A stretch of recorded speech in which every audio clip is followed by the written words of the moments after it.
Hi friends, welcome to Karthik Telugu news. ఇవాళ ఏపీలో కొత్త రేషన్ కార్డుల గురించి ఒక ఇంపార్టెంట్ అప్డేట్ న్యూస్ అయితే రావడం జరిగింది. దీని గురించి మరిన్ని విషయాలు ఈ వీడియోలో తెలుసుకుందాం. దయచేసి ఈ వీడియోని ఎక్కడ స్కిప్ చేయకుండా చివరి వరకు చూడండి ఫ్రెండ్స్. అలాగే మా ఛానల్ సబ్స్క్రైబ్ చేసుకుని మాకైతే ఒక సపోర్ట్ అయితే ఇవ్వండి. వివరాల్లోకి వెళ్ళినట్లయితే ఏపీలో కొత్త రేషన్ కార్డులపై ప్రభుత్వం గుడ్ న్యూస్ చెప్పింది. కూటమి ప్రభుత్వం ఏర్పాటు తర్వాత లబ్ధిదారులు ఎప్పుడెప్పుడని ఎదురు చూస్తున్న రేషన్ కార్డుల జారీపై పౌర సరఫరాల శాఖ మంత్రి నాదెండ్ల మనోహర్ కీలక ప్రకటన చేశారు.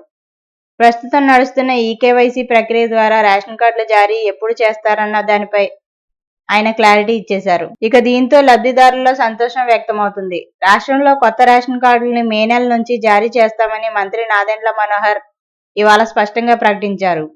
మే నెల నుంచి ఏటీఎం కార్డు సైజులో కొత్త రేషన్ కార్డులు జారీ చేయబోతున్నట్లు ఆయన తెలిపారు. ఏప్రిల్ 30వ తేదీతో ఈకేవైసీ ప్రక్రియ ముగుస్తున్నందున ఆ వెంటనే కొత్త రేషన్ కార్డుల జారీ ప్రారంభిస్తామన్నారు.